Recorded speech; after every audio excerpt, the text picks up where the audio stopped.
Buenas noches, estamos causando um pouco de suspenso para que fique melhor esta live dia de hoje. Bem-vindo a todos vocês, já nos conhecem, já temos várias vezes que hemos feito estes convites e hoje convidada, amiga, que já é dona de casa também aqui, né? Já entra como em qualquer momento, doutora Anacleia Oliveira, gastroenterologista. E nesta jornada da Vita D, a gente foi abordando vários nutracêuticos, vários profissionais que são muito importantes nesse dia a dia, dessa rotina, para a gente não cometer esses erros. E hoje trouxemos esta profissional incrível. Natal tem uma gastroenterologista e endoscopista, mas antes disso, uma excelente clínica geral, porque atrás de um bom profissional especializado, existe um bom clínico geral. Com vocês, a famosa Anacleia Oliveira. Muitíssimo obrigada pelo convite, Jorge, estar com você mais uma vez aqui na cozinha, que podia ser da outra vez, eu queria que tivesse sido hoje no barzinho com JR, Pode mas ser tá também. tudo bem. Vai ser algo que na próxima podemos ir pensando nisso. Fica a dica, tá Porque é um papo descontraído, é um papo onde você interage, você faz perguntas para o profissional, você tira suas dúvidas, você aprende. Coisas que às vezes a gente demora um pouquinho, que a gente tem que viajar, você aprende em uma hora de live, aprende todas aquelas dicas importantes. Então vai lá, anote, porque a doutora Anacleia hoje traz doces, traz protocolos, vai ser um papo bem mais aberto. Então, todo mundo está ingressando agora, agradecemos a Organat, que está trazendo muita coisa boa este mês, Jornada da Vita D, que está sendo sucesso em prol da saúde dos pets. Inclusive, eu fiquei super feliz, assim, de você lá no Vet Connect, o quanto o pessoal trouxe de contribuição também durante o evento, sabe? Falar, ter a sua visão a respeito da alimentação natural, né? Tudo aquilo baseado em evidência científica, não é apenas num achismo, não. Existe um aprofundamento científico nisso. Isso. É muito bacana e foi muito bacana, realmente, assim, o Vet Connect ter feito parte dessa jornada dele. Foi extraordinário. E não tem nada melhor que um laboratório como o Organac, que foi pioneiro em cuidar da saúde intestinal dos pets, de cuidar do microbioma.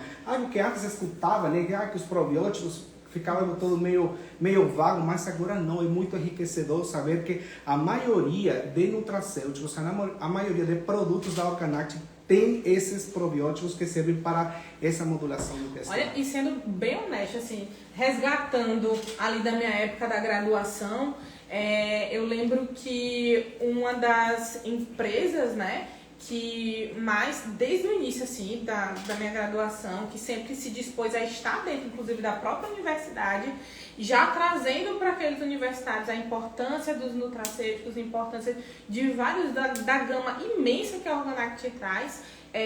Realmente foi uma das empresas que eu lembro, assim, lá atrás, na graduação, do quanto ela se empenhou em trazer informação. Ainda não faz muitos anos, foi isso, né? Não faz muito tempo, tá? Faz poucos anos. Uns poucos anos. Mas a Organac, a pioneira, faz mais de 30 anos, né? Que temos essa parceria, temos esse produto bom aqui no Brasil, em diferentes países que falam espanhol também, né? Que podemos começar a fazer as propagandas falando espanhol para a Organac. Pronto, vamos começar com o nosso tema, o dia de hoje, doença inflamatória, gente. Inflamatória, sabemos que é inflamação, mas não tem melhor que a especialista, a doutora Anacleia, que é o dia a dia dela, explique o que é a doença inflamatória intestinal. Gente, eu adoro falar de intestino. Eu amo fazer endoscopia, entrar no intestino. É extraordinário, assim. E a gente tem que levar em consideração que o intestino, ele é um dos órgãos mais importantes, né?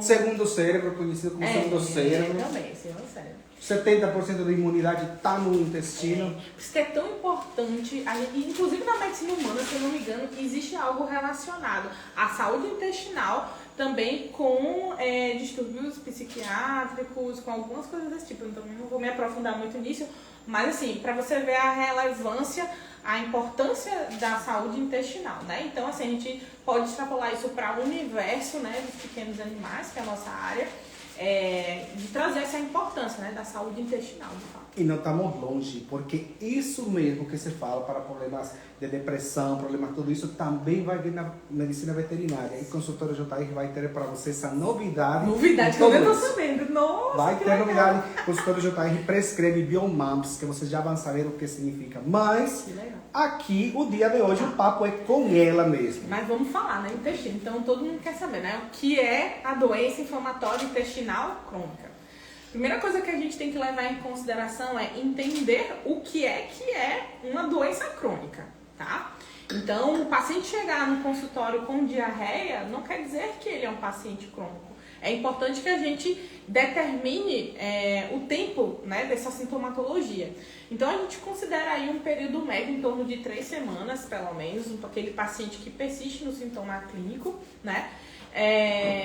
Mas é importante que a gente perceba na nossa anamnese, que a gente tenha a percepção que às vezes o tutor não tem, de um sintoma clínico que fica, um sintoma subclínico. Por exemplo, é um vômito bilioso que acontece bem esporádico, ele só vomita uma vez a cada, sei lá, X dias, só vomita no jejum prolongado, só quando passa muito tempo, né, sem se alimentar. Gente, vômito, a gente tem que entender que vômito não é normal. Algo muito Ele genérico, é comum.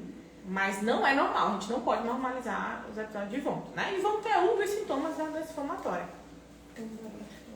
Tá no forno aí, as coisas estão... Então, assim, a doença inflamatória, o primeiro passo é a gente identificar se realmente a gente está diante de um quadro crônico ou de um quadro agudo. Pode dizer. O primeiro sintoma, qual é o mais comum e que pode ser doença inflamatória? Nossa. A gente tem desde vômito e de diversos aspectos, né? A gente tem a diarreia, obviamente, a diarreia em diversos aspectos, tanto diarreia de intestino delgado quanto diarreia de intestino grosso. A gente tem sintomas mais brandos, como até uma simples seletividade alimentar, gases, dificuldades na evacuação também, né? Constipação também é uma outra possibilidade de sintoma, né? A gente acha que a inflamação vai causar diarreia, mas também pode gerar o quadro, né, de constipação. Que mais? Seletividade alimentar, náusea, perda de peso. Então, os sintomas eles são bem amplos e, se você perceber, são inespecíficos, né? Dado a complexidade dos quadros gastrointestinais, realmente, os sintomas da doença inflamatória não poderiam ser diferentes. Então, são bem inespecíficos também, tá? Doença inflamatória intestinal tem cura? Não tem. Tem controle. E a gente está falando da doença inflamatória intestinal crônica, aquela idiopática, tá? Idiopática significa o quê? Porque tem tutores que estão nos assistindo. Idiopática é que não sabemos... Isso, que não tem uma causa, certo? Que não tem um motivo. A doença inflamatória intestinal, quando a gente diagnostica através de exame histopatológico, a gente vai conversar, né, sobre como diagnosticar a doença inflamatória, ela é considerada linfoplasmocitária, né? A linfoplasmocítica, certo? Que o diagnóstico é através de biópsia mesmo, exame histopatológico, é o que confirma endoscopia, o diagnóstico. Né? Endoscopia ou biópsia cirúrgica. Sim. A gente pega uma amostra daquele intestino, faz uma análise histológica e lá determina, né, o tipo de infiltrado celular daquela lesão. Pessoal, aqui com minha amiga, endoscopia é uma forma mais fácil, menos invasiva. O cachorrinho se recupera bem mais rápido que fazer uma biópsia cirúrgica. Então, aqui a especialista, além de gastro, é endoscopista. São especialidades que se complementam, né? Mas a gente tinha feito uma live, né? O primeiro na Cozinha com JR foi sobre endoscopia, foi muito legal. Café com JR, antes éramos apenas um cafezinho, gente. A gente vai progredindo agora. Não, mas aqui também, mas começamos também sobre doença inflamatória também lá no Espaço Conviver. Foi, verdade.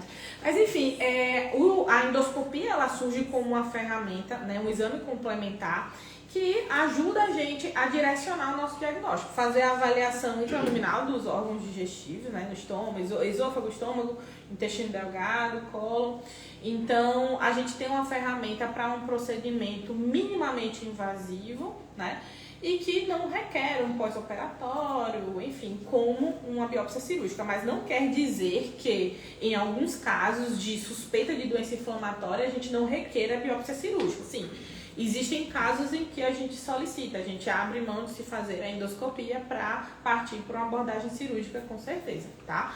Muito curioso, isso em felinos, eu tenho uma sugestão maior de solicitar a biópsia cirúrgica do que a biópsia endoscópica.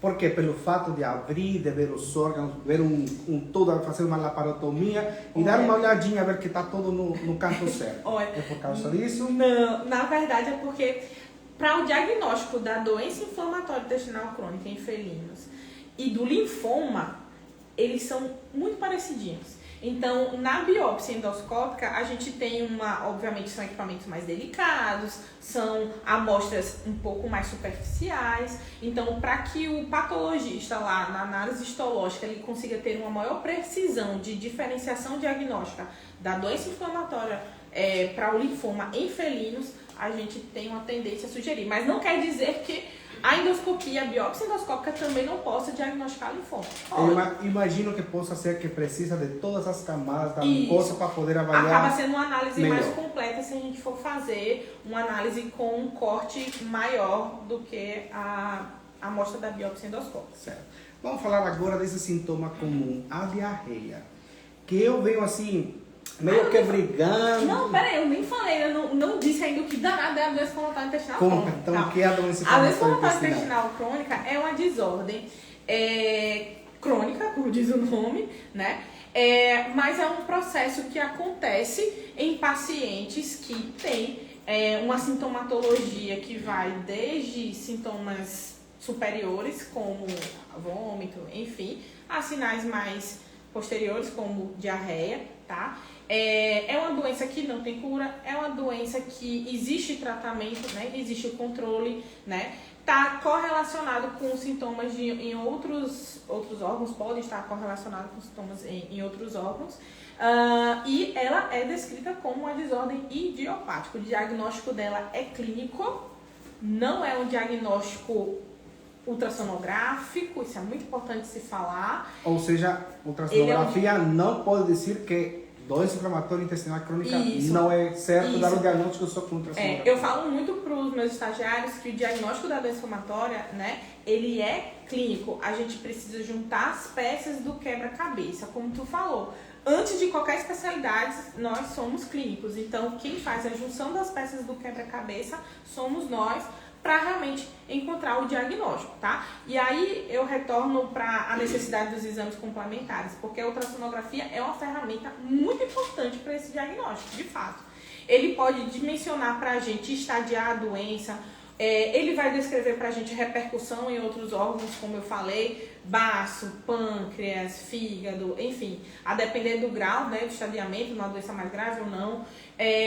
Mas ele vai trazer pra gente, né, espessuras. A gente que vai concluir, beleza, aquele espessamento está sugerindo inflamação. Mas muitas vezes a gente não consegue dizer se aquilo ali é crônico. Quem vai dizer é o clínico na tua anamnese, tu vai perguntar pro cara quanto tempo faz. Então, a junção da peça dos quebra-cabeça, né? Você pegar a informação do cliente, mas você pegar os exames complementares, o exame de ultrassonografia, mas quem confirma mesmo o diagnóstico é através do exame de histopatologia. Juntar tudo, mais a histopatologia. Isso. Aqui o ponto está fazendo uma pergunta para mim, caso eu não estava escutando, por isso eu estava assim, pressionando que não dava para escutar direitinho. Um cachorro, um filhote, ele já nasce com doença inflamatória intestinal? Que eu já estou vendo que estão fazendo essa pergunta aí no Instagram. Ele já nasce com a doença inflamatória intestinal? Ou pode ser que o fato de talvez não ter tomado colosso, não ter recebido todas aquelas imunoglobulinas importantes para poder mediar essa inflamação, ele pode desenvolver ou ele já nasce? Pode. Eu vou falar um pouco também nessa parte do colosso e tudo mais, vou falar um pouco do que eu percebo no consultório, né?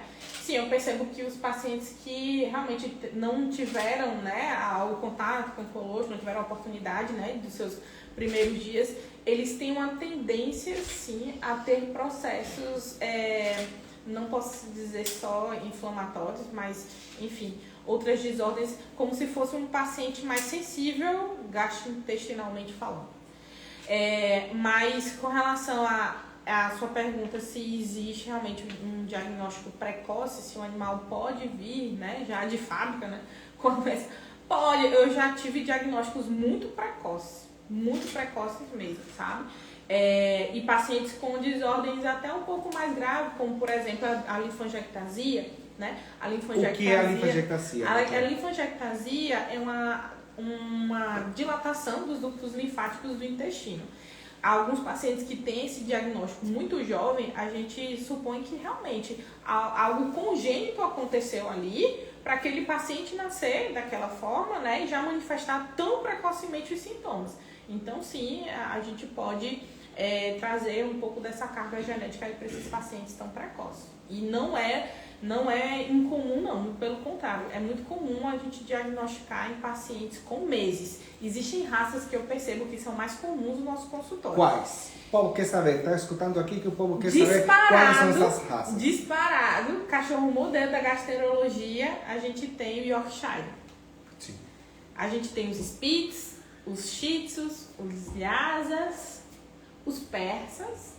Também, os persas. Vamos ir fazendo uma avaliação com as minhas gatas, para Juan e a Maria. Os persas, o que mais? Cães maiores a gente tem pastor alemão, com certeza. Shar-Pei. Acho que já tá suficiente, né?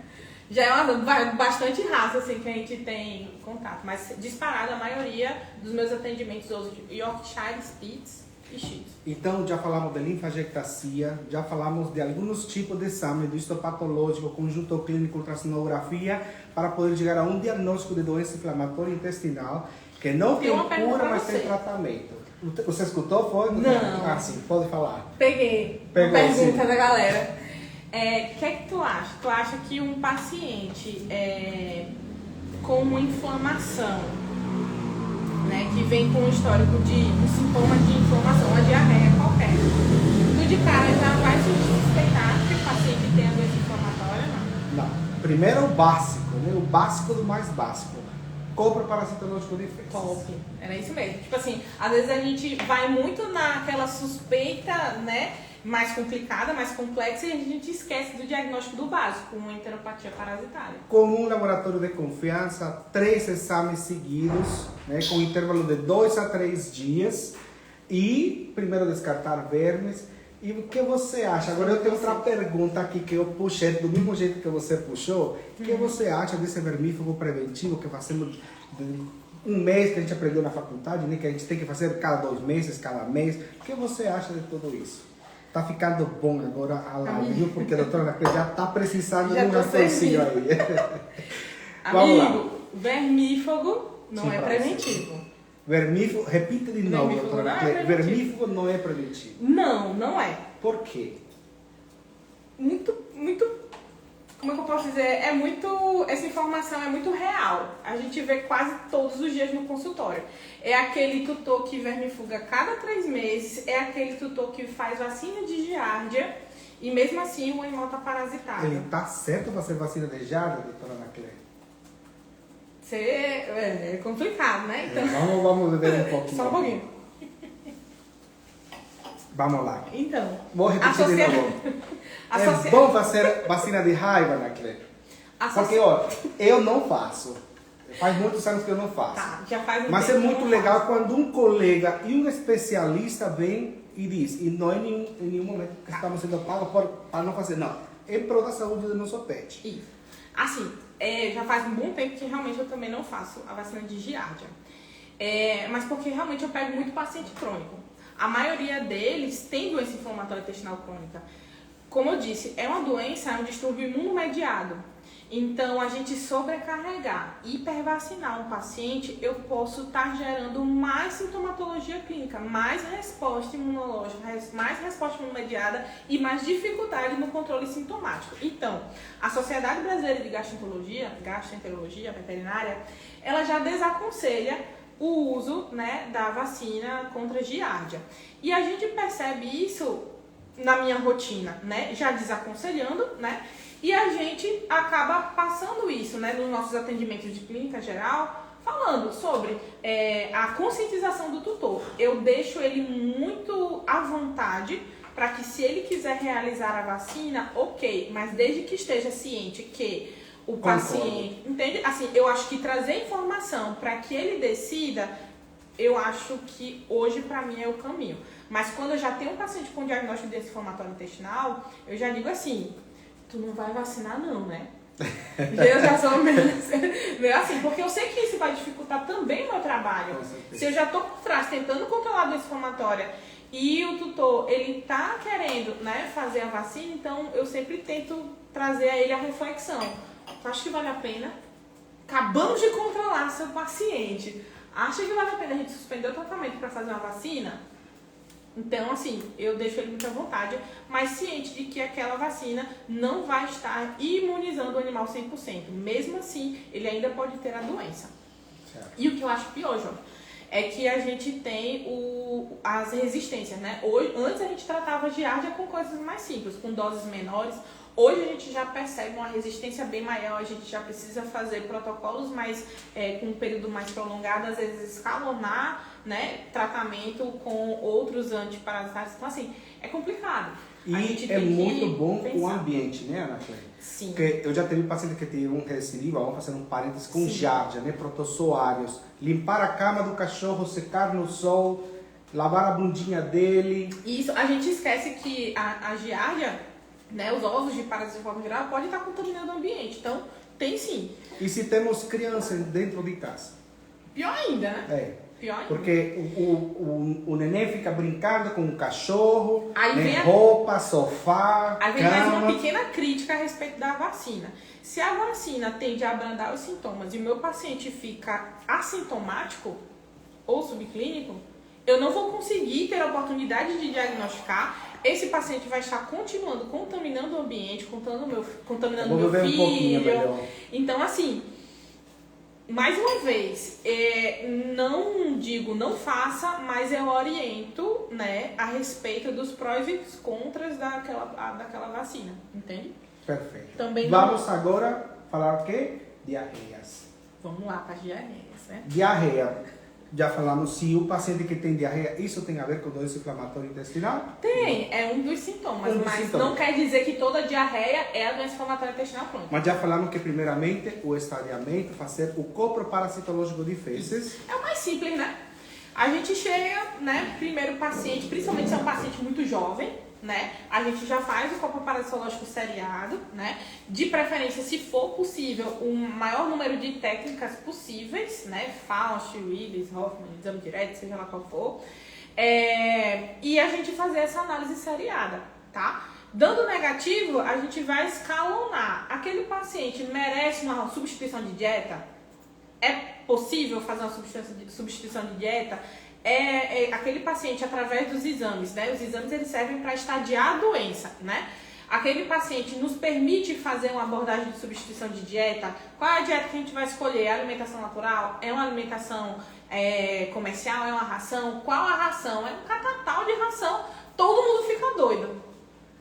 Temos um leque, alimentação natural, temos ração hipoalergênica, temos ração gastroentérica. Deixa eu te fazer uma pergunta. O paciente chegou para você com diarreia. O tutor não quer alimentação natural. A diarreia tá com diarreia. Qual o tipo de ração que tu vai primeiro? Tu já pensa numa gastrointestinal, low fat, numa high fiber, porque tem vários tipos de gastrointestinal. Qual é assim? Doutor, eu quero ir para a ração. Qual é que tu quer? Primeiro eu vejo se é uma diarreia de intestino delgado. Intestino delgado, aquelas diarreias líquidas e abundantes. Intestino grosso, aquela diarreia com sangue e muco. Então, vendo qual tipo de diarreia, de onde vem, se é de intestino delgado ou intestino grosso, aí escolho qual é. Agora, eu faço ênfase na alimentação natural. Eu faço ênfase em fazer uma dieta pastosa por uns 3 dias. E, sobretudo, temos também um aliado que a Organact pensou, que tem 2 ingredientes excelentes para poder controlar esse tipo de diarreias, independentemente, seja aguda, seja crônica, seja parasitária, seja qual for. Organact pensou e até agora é a única no mercado que tem um alto teor de zeólita Todo dia escutávamos falar do carbono ativado. Eu lembro que minha vovó, se a gente estava com gases, não vou dizer outra palavra, estávamos com punho, todo mundo, ela tacava em cada um uma pastilha de carbono, desse tamanho assim. A gente tem utilizado para pacientes, né, em diversas situações, né, desde sintomas mais intensos, com diarreia intensa, mas também tem indicado para pacientes com sintomas relativamente mais Mas eu vou tentar responder a pergunta. Ia perguntar, qual a indicação, a sua maior indicação do carboxim? Neste caso, falamos de dieta, né? Alimentação com alto teor de fibra, diarreia de intestino grosso, eu gosto de utilizar fibra e sempre alimentação natural. Mas estamos com um paciente que está com diarreia, que está, obviamente, pode estar com cólicas e tudo. Primeiramente, não passa antibiótico. Isso aprendi com minha amiga Ana Kelly. Não passar antibiótico de jeito nenhum. Você o que precisa primeiro é puxar essas toxinas. E como você vai passar essas toxinas? Temos aqui este aliado que eu vou apresentar para vocês. E a doutora Raquel vai fazer perguntas, pode começar a fazer perguntas agora, porque o carboxim, além de ter um alumínio silicato, tem a zeólita e tem o carbono ativado. E eu utilizo em qualquer tipo de doenças. Inclusive, eu já cheguei a utilizar com enema. Faz a mesma solução, segundo a prescrição, como diz aqui, como fazer a dissolução, e faço enema. Faço encapsular também, porque ele vem na apresentação pozinho, né? Mas encapsular também é uma solução bem legal. Tem muito tutor que acha ruim, o animal vai beber e vai ficar com a boca toda escurinha. Não, mas pode ser na versão encapsulada também. E se você acha que o carbono ativado só ficou para aquelas intoxicações de planta, quando você está viajando com um cachorro, não. O carboxim, além de salvar uma vida, que é algo que não pode faltar na sua casa, porque todo mundo pensa em levar o perfume para o cachorro, em levar o hidratante, protetor solar, o gel para as patinhas, o gel para o ouvido, mas não esqueça de levar algo que pode salvar a vida tanto desse cachorro de qualquer outro. Publiquei, viu, uma devolutiva para a Organite, eu publiquei que a gente estava com algumas amostras, e aí uma tutora no meu direct, ela falou: ai, caramba, é interessante que a gente tenha, né, para uso emergencial, mas sem dúvida alguma. Uso emergencial, não só, inclusive até para gases, por o tipo do carbono ativado. Eu só lembro da minha vovó, quando a gente comia algo, fazia mal, ela tacava cada uma pastilha desse tamanho assim de carbono ativado. E aqui, não só é carbono ativado, aqui temos também a zeolita, que é um alumínio silicato, que é um adsorvente. Qual a diferença? Que eu não sabia que existia essa grande diferença entre em espanhol e o português, me enrolo um pouco ainda, mas o adsorvente, que tem o alumínio silicato, se vão aderir as toxinas, micotoxinas, para poder fazer esse intestino que está passando toda aquela sujeira que está passando no meio do intestino, pode ir para a corrente sanguínea e causar sérios problemas.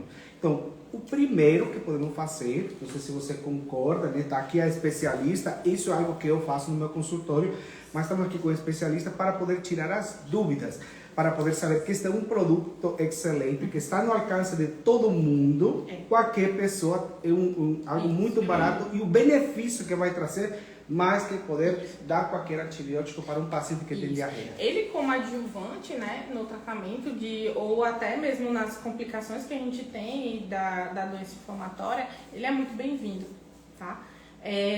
Mas assim, de toda forma, para a gente não ser tão incisivo e dizer que não, diarreia não pode utilizar antibiótico, pode, né?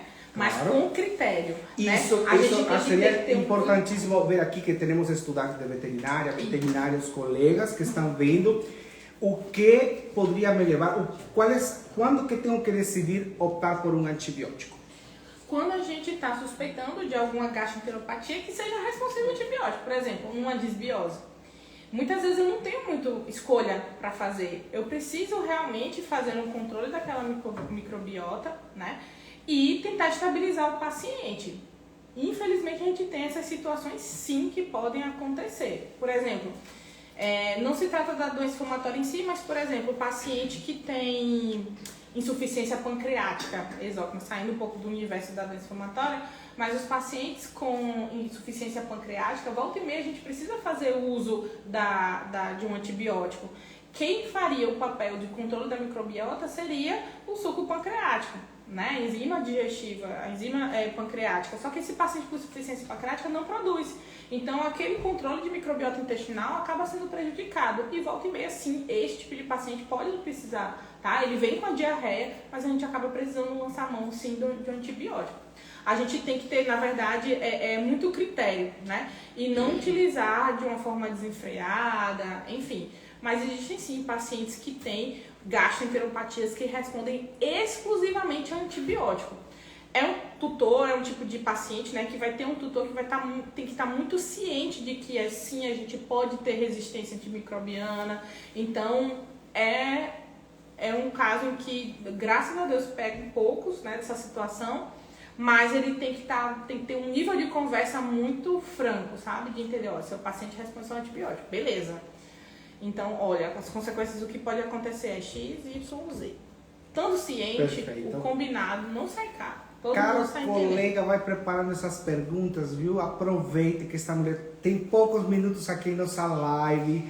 Então vai perguntando que aí produção vai ir anotando todas essas perguntas. Eu tinha reservado um tempinho aqui para falar sobre o estadiamento da doença inflamatória, né? Que é bem interessante a gente fazer. E isso faz com que a gente precise lançar mão de alguns indicadores, né? Que a gente faz alguns exames no paciente, né? Então, a gente tem pacientes, por exemplo, com doença inflamatória, mas eles podem ter repercussão pancreática. Nada impede deles terem repercussão também em fígado, né? Muitas vezes aquele paciente com sintomatologia crônica, ele vem pra gente com alteração das transaminases. Não quer dizer que ele tem uma hepatopatia, beleza? Mas ele tem sim uma repercussão, né? O fígado, como órgão sentinela, ele vai reagir àquela inflamação crônica. A depender do grau da doença, né, e faz parte do nosso papel identificar e estadiar a doença inflamatória, a gente precisa entender como é que está a dinâmica da absorção intestinal. Então a gente lança mão de solicitação de exames, por exemplo, de vitamina B12, B9, que dá pra gente uma boa dimensão, e também a vitamina D, dá uma boa dimensão de como é que está acontecendo o processo de absorção ali no trato do trato duodenal.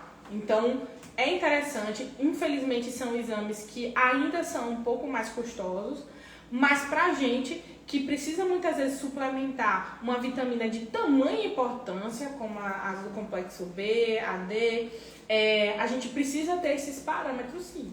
Tá? Teria como, Ana Clélia, que aqui estou escutando aqui no meu ponto, eles estão perguntando aí, teria como suplementar essa vitamina B12, vitamina B9 e vitamina D sem poder aferir na corrente sanguínea e poder fazer uma dose? Vou começar a fazer a dose. Teria alguma repercussão? Teria algum efeito colateral? Com certeza, a gente tem que, realmente assim, a gente tem algumas vitaminas que têm um papel importantíssimo, fundamental, e se a gente realmente fizer sem uma precisão, uma real identificação da necessidade, a gente pode ter repercussão. Não é à toa, a vitamina D tem as suas repercussões, de que se a gente não realmente sentir, verificar a real necessidade dela, a gente pode ter repercussões ruins. Hoje eu recebi a pergunta de um tutor, que a academia retirou um tumor maligno e tudo isso, mas ela não tem sintoma, já faz 6 meses que fez. E eu ofereci a vitamina D como um excelente anticancerígeno. Tanto no tratamento e na prevenção, é excelente. Só que ele tinha daquelas gotinhas, mas eu dou umas gotinhas.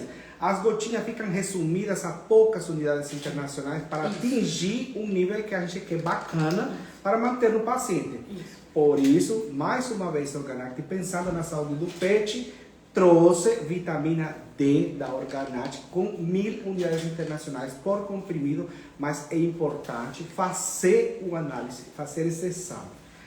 Na doença inflamatória intestinal, por isso escolhi o Dr. Alício para falar sobre o câncer, a doença inflamatória intestinal, pela importância que tem tanto a vitamina B12, vitamina B9, fazer essas análises da vitamina D, que não deixa de ser importante devido à gama de benefícios que pode trazer. Por quê? Tanto o carvão, que já sabemos que na diarreia, independentemente de qual for, pode ajudar, ou intoxicações hepáticas, devido a algum motivo, podemos utilizar o carvão sim. Pois agora temos aqui a vitamina D, com um cheiro de bacon palatável, que vai ajudar a essa permeabilidade intestinal, né? Que acontece quando a diarreia, a doutora Ana Clélia não vai me deixar mentir, que passa todo se eu tenho o paciente que tem já deficiência por conta das complicações da doença, ela vai servir para a gente como reposição, né? Até que a gente consiga estabelecer aquele paciente, estou saindo do quadro, até que a gente consiga estabilizar aquele paciente e consiga ele, né, fazer a sua... Vou fazer um atuação. exemplo. Somos 2 enterócitos aqui. Tem que estar sempre juntos, assim, ó. Quando existe a doença inflamatória intestinal, tá aqui, ó. Então vem outro e pode utilizar este lugar. E aqui utiliza este lugar é a bactéria. É Clostridium, é Escherichia coli. Então, por que é importante todas estas vitaminas? Por que é importante a vitamina D? Que já foi comprovado que tem um estudo que vai ajudar para tentar manter juntas estes enterócitos. E nós mesmos, que somos enterócito 1, enterócito 2, vamos criar algum tipo de antibióticos intracelulares para brigar com essas bactérias. Ou seja, não é brincadeira que a vitamina D, o hormônio D em nosso organismo, porque esta vitamina, o famoso colocalciferol, mas quando entra no nosso organismo, passa por aqueles 2 estagiamentos, tanto do fígado e num rim que se converte em calcitriol, é nesse momento que começa a acontecer todo aquele negócio milagroso, é que vamos poder ficar juntos, brigar contra essas bactérias que estão querendo entrar na nossa corrente sanguínea. E é por isso a importância, por isso que é um produto que também não é caro, e em comparação aos benefícios, talvez o exame poderia chegar a ser caro, mas os benefícios que podemos chegar a ter para nosso pet, entrar em uma urgência, ficar hospitalizado, além de ser oneroso, o estresse que vai ter com o pet. Foi uma coisa interessante, né? Que, assim, infelizmente, a gente acaba em toda essa briga, né, de avaliar o paciente, de fazer exames. A gente sabe que tudo isso é muito oneroso, a gente ainda vai ter um catatal de prescrição, e se a gente não tiver, né, farmácias que conciliem um produto de qualidade com um preço acessível, é muito difícil a gente ter êxito no tratamento dos nossos pacientes por uma dificuldade do tutor na adesão daquele tratamento. Então, ter hoje farmácias que consigam conciliar isso, qualidade e preço, realmente faz bastante diferencial. E outra coisa, ambos produtos podem ser associados com probióticos, com prebióticos, com polifenóis, com nutracêuticos. A única coisa que temos que ter precaução com este produto é que temos que dar em intervalos separados. Porque lembrando que o carbono ativado, se o paciente está intoxicado por algum veneno, com alguma planta, ele vai puxar. Tudo que você der junto com ele, ele vai puxar mesmo. E vai fazer essa absorção e vai ser eliminado pelas fezes. Tipo, se o paciente tomar medicamento pela manhã e pela noite, você pode dar num intervalo. Ou esperar apenas 1 hora. Dilui em água. Cada sachê é para um paciente de 10 quilos. É apenas diluir um sachê em 40 ml de água. E você pode fazer por via oral. E você pode fazer por sonda retal também. Ou encapsular. Ou encapsular, como a doutora Anacleia gosta. Fazer encapsulado. E vai trazer um monte de benefícios devido à ação da zeólita, que vai fazer uma sinergia muito boa. Podemos associar com probióticos. A vitamina D não tem um horário específico. Por quê?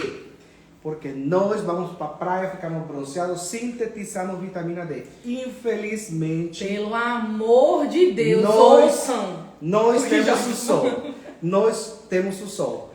Mas nosso pet não tem o sol para sintetizar a vitamina D. Mas tem você. Tem você para poder oferecer a vitamina D. Isso. Então, o sol do seu cachorro é nada mais e nada menos que você mesmo. É importante e levar para passear. Isso também faz parte. Isso também ajuda. O passeio faz parte, né? E ajuda, colabora muito para o trânsito gastrointestinal, pacientes que têm distúrbio de motilidade. Então, o passeio é importante. Para isso, não especificamente para o seu pet com relação à vitamina D. Então, lembre, caro colega, estudante de medicina veterinária, tutor que está aí, seu cachorro fica muito tempo no sol, você acha que a vitamina D vai estar bacana? Não. Tá? Então, o sol do cachorro é você, porque você vai atrás desse frasquinho, vai abrir e vai dar um comprimido que é muito gostoso, com cheiro de bacon. Eu aquele dia fiz, doutora Início, cheirar. Não fiz experimentar, né? Mas é cheiro de bacon mesmo. É palatável. Dá pra colocar eu, às vezes, dou salada. como petisco no atendimento, pode colocar na salada. Mas então, pessoal, é importante a vitamina D e vocês não podem esquecer que dia 31 de agosto a gente vai falar de doce, a gente vai falar como fazer este método, como você prescrever e solicitar esse exame, quais são os parâmetros, não só para câncer, não só para pacientes atópicos, não só para doença inflamatória, vai ser para muita coisa que serve. Entende? Vou fazer uma pergunta capciosa, Jorge. Pode perguntar. Antes da Vita D, você prescrevia apresentação humana? A apresentação humana. inclusive, eu a vezes, pelos tipos de ingredientes que tinham aí presentes, não mirava que o paciente conseguia atingir, né? Porque ele também precisa de vitamina A. Precisa de uns ingredientes a mais, que aqui está todo para que seu cachorro consiga absorver. E a gente tem que levar em consideração que os pacientes que têm doença inflamatória, eles não têm só a reposição, né, daquilo que está deficiente, ou seja, as vitaminas. Eles têm um catatal de medicação para tomar. Então, se a gente não tiver um aliado em que a gente consiga concentrar, né, aqueles suplementos, aquelas reposições que o paciente precisa, vai ser uma infinidade. É desconfortável para o animal que está tendo toda hora. A gente sabe que o animal às vezes não aceita a medicação tranquilamente, então é de hora em hora tomando a medicação. O tutor tem que se disponibilizar, sei lá quantas vezes ao dia para medicar o animal. Então, quando a gente consegue conciliar essas alternativas terapêuticas, né, em menos produtos, a qualidade de vida do animal também agradece, porque ninguém merece também encher o animal de medicação. Não quer dizer que não possa precisar. Pode, situações podem acontecer. Mas se a gente conseguir conciliar, melhor. E eu quero deixar um convite aberto. Se algum colega quiser, tiver dúvida, gente, nosso intuito aqui é compartilhar conhecimento, é fazer todo o melhor para a saúde do pet. Pode entrar em contato no meu Instagram, perguntar. Ou inclusive, se você quiser que um representante da Organate, você receber esta live que você está assistindo agora, você quer escutar de novo tudo que a doutora Ana Clélia falou, tudo que nós falamos, você pode solicitar também. Se você quer um representante que possa dar uma aula, que possa explicar para você se sentir confiante como fazer este método, é apenas uma coleta de sangue, tem sua especificidade, mas qualquer colega que gostaria de informação, meu Instagram está completamente aberto, tá? Podem entrar tanto no WhatsApp, no Instagram, e com o maior prazer eu posso explicar os benefícios, inclusive tudo que estamos falando, estamos sendo respaldados por ciência, ou seja, temos artigos científicos. O que a gente está trazendo agora aqui não é algo que vimos inventar, porque realmente nós temos cara bonita, um pouquinho, mas tudo está baseado na ciência. Não, mas a Organite é uma empresa séria, né? E realmente ela trabalha, né, da forma que a gente considera cientificamente Com correto. certeza, comprometidos. É o comprometimento não é por nada científico. que está em vários países, não é por nada que está no Brasil faz muitos anos e que está com um personal, com uma equipe competente. Dr. Vacila fez um vídeo falando do microbioma. Gente, eu postei imediatamente no meu Instagram, porque é impressionante como algo que vem de muito tempo atrás. Sim. Na minha época, está sendo sucesso. Microbioma é algo que consultor JR faz biomaps, que isso vamos tratar em outra live. Vamos dar espaço agora às perguntas. Nosso diretor quer falar. Nosso diretor quer falar, está aqui, que está quase me deixando sordo já no ponto, que não dá para escutar tanta pergunta que imagino que temos lá. Vamos lá, Décio. Boa noite, Cozinha com JR, eu me chamo Décio, faço parte da equipe do Dr. Jorge e quero aqui, mais uma vez, dar o nosso abraço ao pessoal que está conosco desde o início da live. Já somos quase 130 participantes ao vivo. Então, nossa gratidão a você que está aqui até agora, nessa live, para compartilhar conhecimento, para falar sobre a Vita D e sobre o Carboxin. Tá bom? Então, vamos aqui para alguns recados que nós recebemos durante a live. Haroldo Maia, esse quadro do Dr. Jorge é top. A Ide Alves, que é a nossa cliente, saudade de vocês. E a Mônica, inclusive, colocou um recadinho super importante sobre o Carboxin, que eu destaquei aqui para ler para vocês, tá? Usar o Carboxin após a ingestão de um componente químico diminui em até 70% a absorção da substância tóxica. Mônica, aí é algo que acontece diariamente. O cachorro comeu o diazepam, comeu aquele remédio que era para hipertensão meu, comeu o remédio controlado da vovó, e o que eu posso fazer? A urgência pode estar um pouco longe, pode estar em outra cidade, algo que não pode faltar na sua casa. O Carboxin, você dá, imediatamente você diminui 70%. Muito obrigado, Mônica, por essa colocação. É importantíssimo, não é brincadeira mesmo, não. Então, pode ter na sua casa que não falte 2, 3 sachês, porque você não sabe se o vizinho pode ficar também precisando para seu gato, para seu cachorro. Uma urgência a gente nunca sabe. Uma urgência, Em vez de ficar tanto perfume, não esqueça do Carboxin. Então agora vamos para as perguntas, não é? Vamos lá. Primeira pergunta vai para a doutora Ana Clélia. De acordo com a sua vivência clínica, qual é o percentual de entrada em sua clínica de pacientes com doença inflamatória intestinal? Tô julgando, então, a minha resposta vai ser baseado naqueles que fizeram todo o percurso e diagnosticaram, né, através de exame de endoscopia, né? Exame histopatológico, né? Nossa, é bastante gente, viu? 70%? Eu posso dizer Mais. por quê? Porque Mais. gastroenterologista, ela. Mas porque... Nós encaminhamos para ela. Não, eu vou ser bem sincera. Pelo simples motivo, uma doença aguda não chega pra mim. Porque fica no clínico, entende? No clínico geral, percebe? O paciente consegue resolver os seus sintomas tranquilamente com o clínico. Mas quando chega pra mim, já chega aquele sintoma crônico. Então, aumenta muito as chances daquele paciente especificamente ter doença inflamatória intestinal crônica. Então, é muito, acho que mais que 80%. Segunda pergunta para a doutora Ana Cleia. Existe alguma maneira de prevenir a doença inflamatória intestinal? A doença inflamatória intestinal crônica idiopática, não. Infelizmente não. Pergunta para o doutor Jorge. Como os nutracêuticos podem ajudar no tratamento da doença inflamatória intestinal? Olha só, questão de Eu nutracêuticos, quero saber. né? Nós temos a doença inflamatória, sabemos que existe uma permeabilidade com o intestino que está... O exemplo que a gente fez aqui de estar junto, né? O intestino inflamado está desse jeito. Aumentou a permeabilidade. Não absorve, aumenta a permeabilidade, passa muitas bactérias. Mas com o uso de nutracêuticos temos uma gama, mas tudo é personalizado. Não é uma receita que vai ajudar para o mesmo colega. A gente vê que outras doenças tem o paciente. A gente escolhe polifenóis. E todos esses polifenóis, todos aqueles probióticos que são personalizados, que às vezes encontramos em alguns no mercado, mas também alguns precisam ser personalizados para poder ter função anti-inflamatória. Eles vão ajudar a que essa permeabilidade ficar os enterócitos bem mais juntos, que não passem dessas bactérias.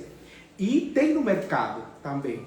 Mas em alguns casos vamos precisar tanto de naringenina, de vitamina B3, porque às vezes pode ser uma disfunção mitocondrial.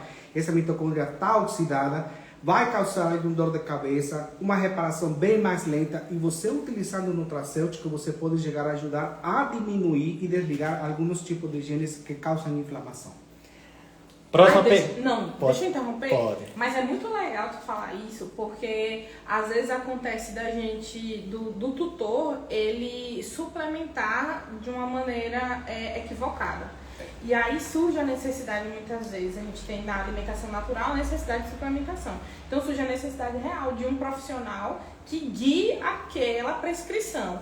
Não adianta, por exemplo, dizem o tutor achar, né, lá no Google, no Dr. Google, dizendo que o ômega 3 ele tem uma ação anti-inflamatória. Meu paciente tem doença inflamatória intestinal, vou fazer o ômega 3. Calma, cocada, não é bem assim, né? Então, assim, por mais que tenha aquela ação, a gente tem que ter um veterinário por trás respaldando a indicação daquela prescrição. Realmente, nutracêuticos a gente tem vários, mas a gente precisa de uma orientação profissional para isso. Perfeito. Próxima pergunta vai para os dois doutores. Qual é a melhor dieta para o paciente com doença inflamatória intestinal? O quê? A melhor dieta para o paciente com doença inflamatória intestinal? Não sei, sendo bem sincera. Gente, varia muito, pelo menos ao meu ver. Por exemplo, depende do estadiamento da doença, depende do que aquele paciente de fato tem, se ele tem só uma doença inflamatória intestinal crônica ou se ele tem uma linfangectasia associada. Então, depende muito. A gente pode ir desde as rações gastrointestinais até as rações hipoalergênicas, até as rações low fat ou obesity, diabetic, ou a gente pode ir para alimentação natural também e conseguir manejar essas macro e micro nutrientes de uma forma que consiga adequar a dieta. Não existe uma receitinha de bolo, infelizmente. Eu só preciso falar de que temos que escolher proteína ideal, que a gente às vezes precisa mudar cardápios, mas se eu pudesse falar com minha experiência, alimentação natural pelo fato de ter palatabilidade, mas tem alguns pacientes que não são responsivos à mudança de proteína e vão ter que ficar na ração. Vai ser a melhor alimentação aquela que consiga controlar o paciente. Perfeito. Olha que interessante.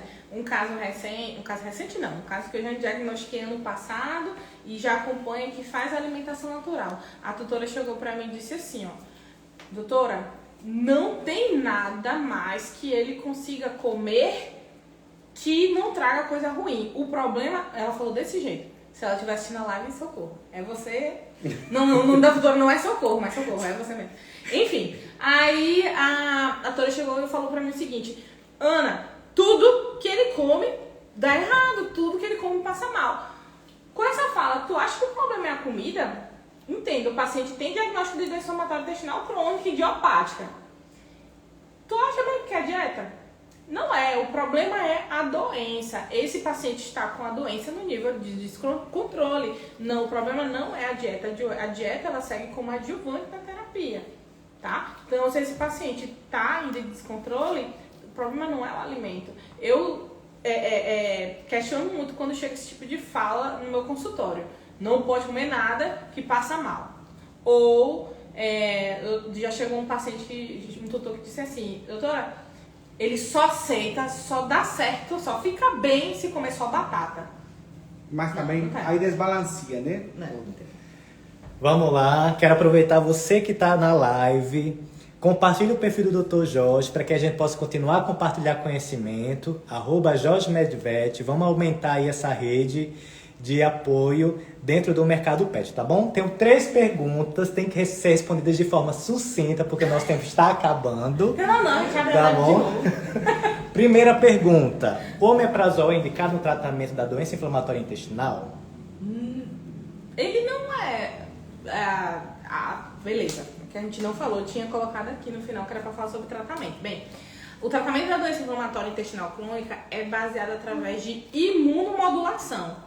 O omeprazol, ele não é dessa classe terapêutica, Eu não gosto. tá? Então, não, o omeprazol não é, mas ele pode sim ser utilizado em repercussões. Por exemplo, vamos supor que um paciente tenha doença inflamatória e esteja com uma gastrite. Ok, a gente vai utilizar. Teve um animal com doença inflamatória que estava vomitando tanto que fez uma esofagite. Beleza, a gente pode utilizar? Pode.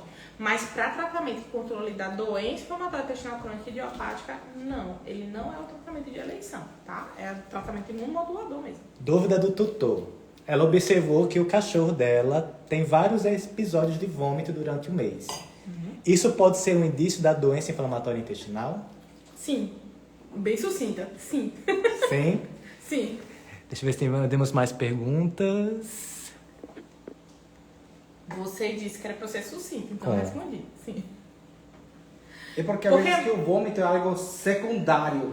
O vômito é tão inespecífico. Vamos para Ele outra pode ser pergunta. referente a várias coisas. Última pergunta. Como é feito o diagnóstico da doença inflamatória intestinal em cães e em gatos? Não posso ser sucinto, né? E aí, eu tenho tempo pra responder? Tem 2 minutos. Eu não consigo, não.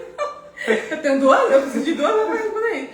Mas vamos lá. Que é, resumidamente, qual o meu passo a passo pro diagnóstico em cães, né? Paciente chega, histórico crônico, identifiquei que o paciente tem histórico crônico, parto para a possibilidade de ensaio de dieta ou não. Esse paciente permite ensaio de dieta? Se sim, muitas vezes eu tento fazer um ensaio com dieta hidrolisada ou alimentação natural inédita, né? Um perfil inédito de alimentação natural. Aguardo em torno de 4 a 6 semanas. Esse paciente respondeu? Sim, beleza, não faço mais nada. Ele é um paciente responsivo à dieta, acabou essa história. O paciente não respondeu, parte para o próximo ensaio. É um paciente que precisa tratar com antibiótico? Sim ou não? Não, beleza, parte para o próximo passo. É um paciente que permite que a gente faça um ensaio de imunoterapia, de terapia imunomoduladora, fazendo uso de corticoides, algum tipo de anti-inflamatório? Se sim, uso. Beleza, resolveu, há uma grande chance desse paciente ter realmente de fato a doença inflamatória. Suspende a medicação e veja a possibilidade de fazer a endoscopia ou biópsia cirúrgica para diagnosticar. Ou, voltando lá para o ensaio de dieta, nada deu certo, não respondeu a nada. Em curto caminho vai direto para a biópsia. Pronto, fui menos de 2 minutos. Sucinta. Muito Enfim, bom. Entreguei toda a minha consulta em poucos minutos.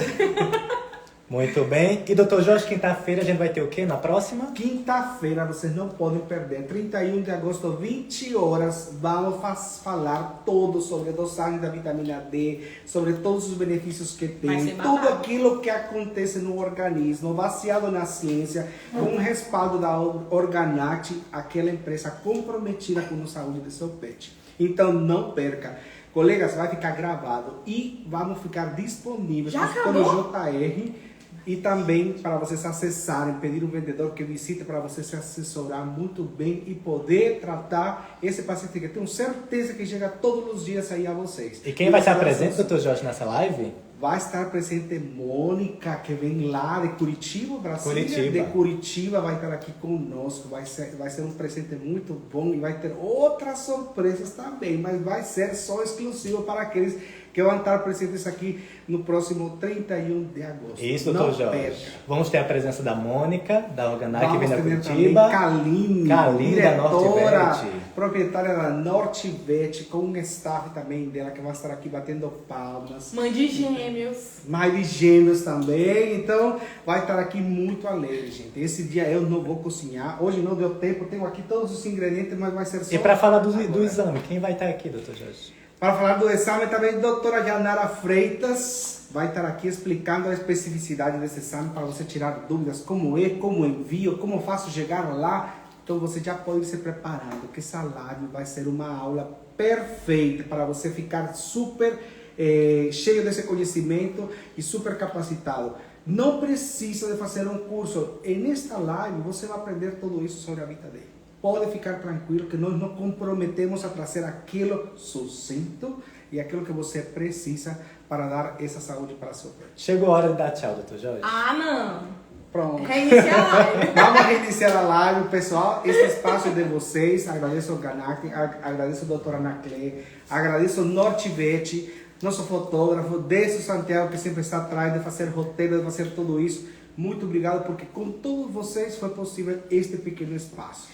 Obrigado também por todas as pessoas que assistiram, estudantes, estudem muito, viu? Colhem, sigam o consultório JR, que traz novidade, traz muita coisa, muita informação. Vamos começar a postar muita Quando coisa. Quando é que você vai trazer o transplante microbiota fecal? Vamos fazer, por enquanto Eita, temos biomams, vamos fazer os biomams, que vocês vão ver que é algo muito novo na medicina veterinária e de muito sucesso e sempre com um preço que não é muito caro. Pessoal, queria obrigado. agradecer. Diz o seu arroba para o pessoal lhe seguir. Favor, Aproveita a audiência. Siga, Anaclé Gastrovet. E qual o Instagram da clínica? Clínica Pro Veterinária, onde faço os atendimentos clínicos. Queria mais uma vez agradecer, Jorge, ao convite. Você sabe que eu já aceito sempre. Sim. Não existe a possibilidade de não aceitar. Nem termina de dizer, eu vou. Eu vou. Vai jogar na ponte. Eu vou. Com o Jorge eu vou, tranquilo. Mais uma vez, muito obrigada, Décio, pessoal da Organac, todo mundo que confia no trabalho. E muito obrigada mais uma vez. Até a próxima. Até mais.